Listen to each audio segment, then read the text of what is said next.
2023 is almost over. This wrapping up year 6 of Airtime Thrills, and it's time to talk about my favorite coasters.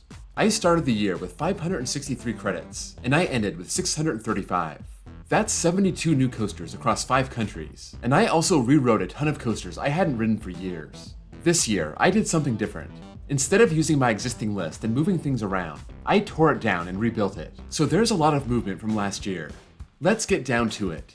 This is part 1 of my top 100 coasters, numbers 100 to 51.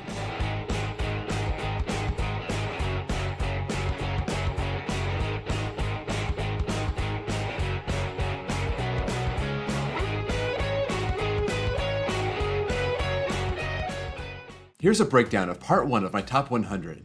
Remember, this is only 51 to 100. First, let's look at manufacture, and as usual, B&M owns this video, making up almost a third of the coasters here. Then you got Intamin coming in second, and RMC more represented than normal.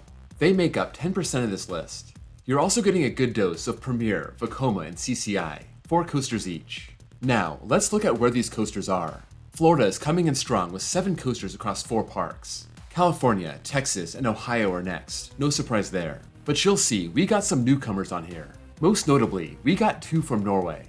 I always like to see when these coasters open, and right at the top, 1999 and 2000, the heart of the coaster wars. Also, interesting enough, there's 3 from 2010. Not exactly a great year for new coasters.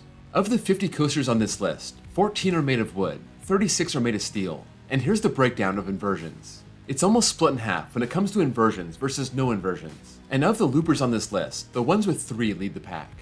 As I go down the list, I'm going to put last year's ranking in the corner so you can see how much has moved around. Let's get this started. Let's kick this off with one of my new for 2023 credits. Number 100, Dragon Mountain at Marineland. I've been wanting to ride this coaster for years, and it did not disappoint. It's a long ride, it still runs smooth. It has a fascinating layout, it's got good inversions. It's one of my new favorite arrows. Next, 3 coasters from the Sunshine State. Number 99, Hagrid's Magical Creatures Motorbike Adventure at Islands of Adventure. This might still hold the record for world's most expensive coaster, but I'd say it's worth it. It combines thrills and theming better than almost any coaster out there. 7 launches, a backwards section, a drop track. It's an all-around great family ride. Number 98, Expedition Everest at Animal Kingdom. This is the king of Disney coasters, opening in 2006 at the measly cost of $100 million. And not only does this ride tell a great story, it has great speed and forces, going up and winding down the mountain. Number 97, Dragon Challenge Chinese Fireball at Islands of Adventure. This was the better side of Dueling Dragons. The blue side didn't make the cut. This was scrapped in 2017, and I think both sides were good enough to be relocated and stand on their own, but they mangled that track pretty good. Now, back to back wood. Number 96, Boulder Dash at Lake Compounce. It's been a long time since I rode this, about 5.5 years now, and I'd love to get back when I hit the Northeast. It has one of the best settings ever, but the ride experience doesn't live up to the occasion. Number 95, Thunderhead at Dollywood. I'm putting this back in my top 100, especially since they finished retracking it. If that first half is as smooth as the second half was last year, this should be back to its full potential. This is a crazy GCI twister with good pops of air. Number 94, Texas Stingray at SeaWorld San Antonio. I wasn't that impressed when this was new, but last year's rides made this a top 100 coaster. It's not the best GCI, but any park would be lucky to have this. Interesting choice for SeaWorld San Antonio, but I'm not complaining. Number 93, Thunder Coaster at Tusenfryd. One of my new credits this year. I would scream obscenities the whole way through. It beat me up that bad, but I kept coming back for more airtime. What can I say? Vekoma knows how to design a wooden coaster. Let's talk about a couple vertical launch coasters. Number 92, Wicked at Lagoon. This ride's a bit one-dimensional, having an amazing launch over the top hat. Seriously, one of the coolest experiences on any coaster, and that 0G roll is great. The rest is filler, but give me 2 great elements and I'm happy. Number 91, Skyrocket at Kennywood. This isn't too different from Wicked. The great airtime-filled top hat, the world-class 0G roll, and that great drop off the mid-course. The rest is whatever, but I'd ride it all day for those 3 elements. Next up, a couple unconventional B&Ms. Number 90, Thunderbird at Holiday World. This was ranked a lot higher before, and I got it back into the top 100. Of all the wing coasters I've been on, this stands out as the best. From that launch to start, to the great finale through the shack. Number 89, Tatsu at Six Flags Magic Mountain. From the terrifying lift hill, staring at the footpath below you 170 feet down, dipping and diving all over the side of the mountain, making your way to the ground with that pretzel loop. Tatsu is both graceful and vicious. Now, my highest ranked SNS coaster.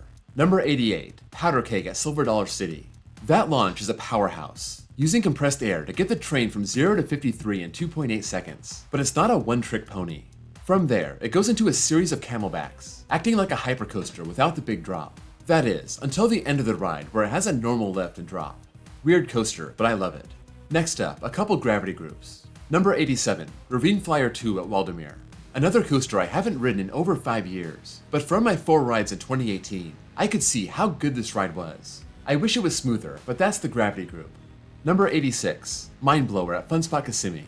Speaking of smoother, Mindblower had a major problem with roughness the last time I rode it in 2021. It's gotten some RMC tracks since then, so I need to get back and give it another try. That layout is amazing.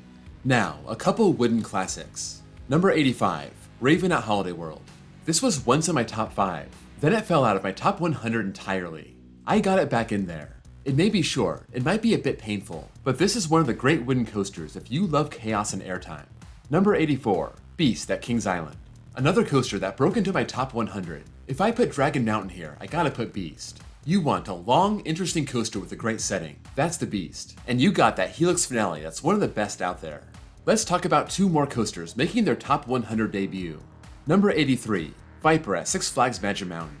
I've been riding this for 23 years, and it finally makes my top 100.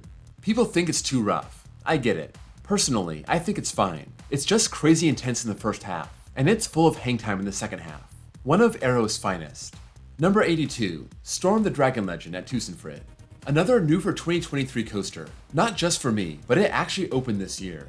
This was my first inverted Gerstlauer. It's got some elite and unique forces, and I appreciate that. Especially that inverted ejector hill. Next, a couple coasters that saw a big drop. Number 81, Afterburn at Carowinds. This is one of B&M's finest inverts, its signature element being that batwing, just ripping your face off and diving into a tunnel. It's kind of a short ride, but nothing to complain about.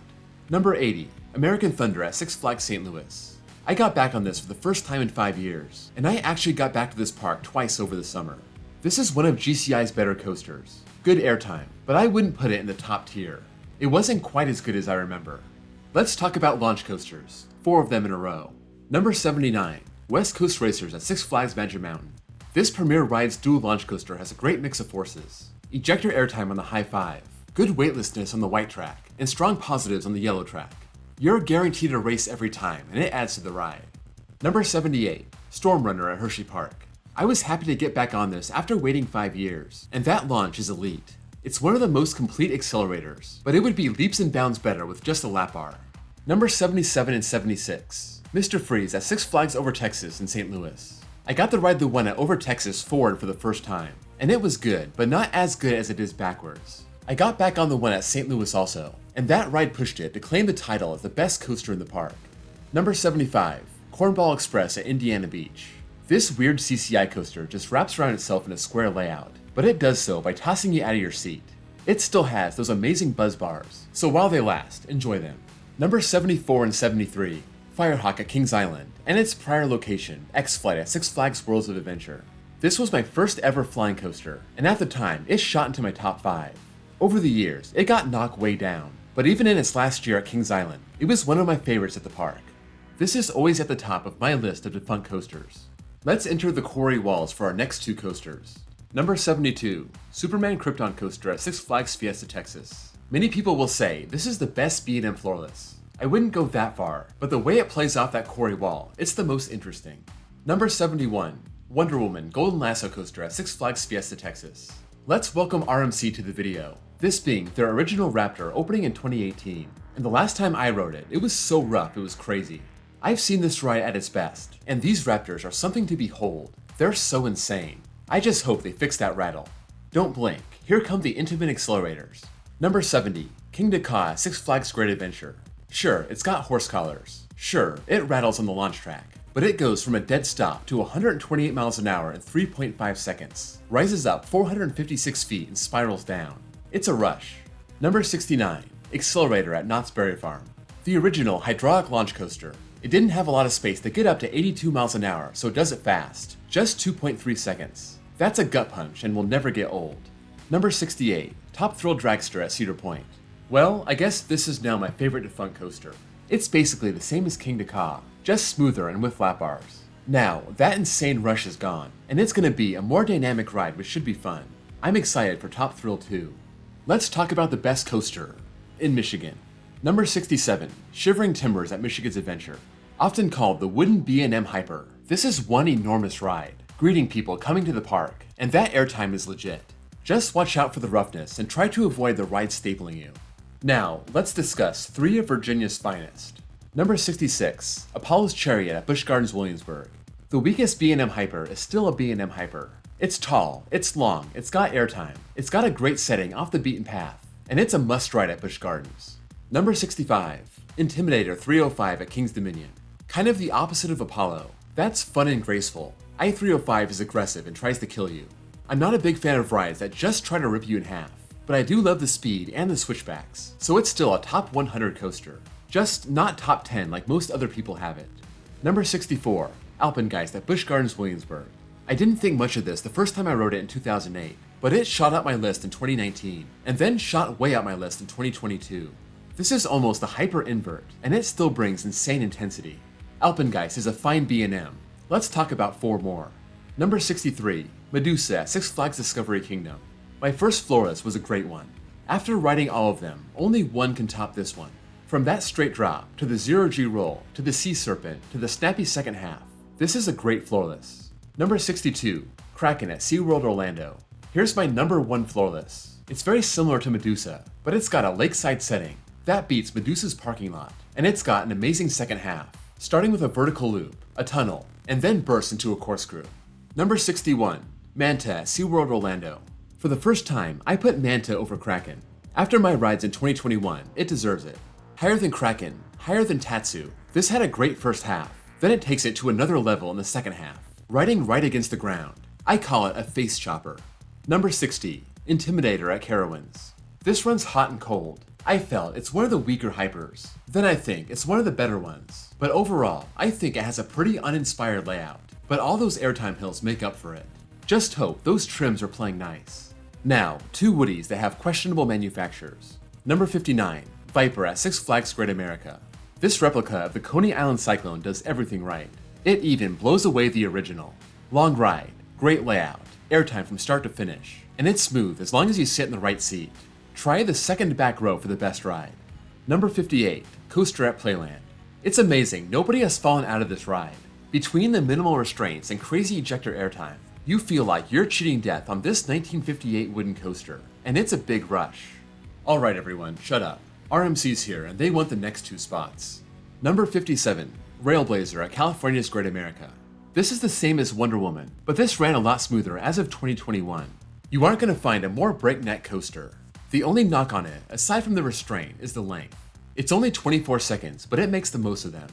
Number 56, New Texas Giant at Six Flags Over Texas. The original RMC keeps slipping on my list. It just can't keep up with the new stuff that's come out since 2011. Despite its shortcomings, this is still a long ride with solid airtime and a great first drop. We haven't had enough B&M on here, so I'm gonna throw in 3 more. Number 55, Banshee at Kings Island. When you think of an intense B&M invert, you think of those small scale ones that tear through their elements. Banshee is just as intense, but it's because of all that speed. Then, once you think you figured it out, it throws in a slow roll as the 7th and final inversion. Number 54, The Incredible Hulk at Islands of Adventure. One of the few B&M sit-down coasters. This starts with that great launch lift hill and roll into the first drop. And aside from being so photogenic, it's one of the most intense coasters I've ever ridden.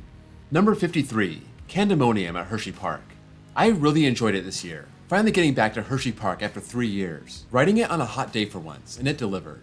It's a first half ride. That 5-second airtime hill is great, and it would be higher if the second half wasn't so weak. We got 2 more spots left, so let's hand them to 2 of RMC's shortest coasters. Number 52, Goliath at Six Flags Great America. This was close for me this year, but based on my By the Numbers video, I found this was one of the best paced RMCs, and that explains why you're left breathless on the brake run. I wish it had more good elements, but the ones it has are great. Number 51, Twisted Cyclone at Six Flags Over Georgia. I've been trying to figure this one out, and I think I got it. It runs great in the afternoon, but it doesn't have a lot of power in the morning. Once it warms up, it jams through its course, offering a short but sweet ride. That's all for part 1 of my top 100. If you have any thoughts on these coasters, be sure to leave a comment down below. And stay tuned later this week for part 2, where I look at the best of the best, my top 50 coasters. If you enjoyed this video, please drop a like. And if you're new here and love coasters, please give me a sub. Also, check out my second channel where I post copyright-free off-ride footage, and my baseball channel if you also happen to love baseball. Thank you all for watching, and I'll see you all next time.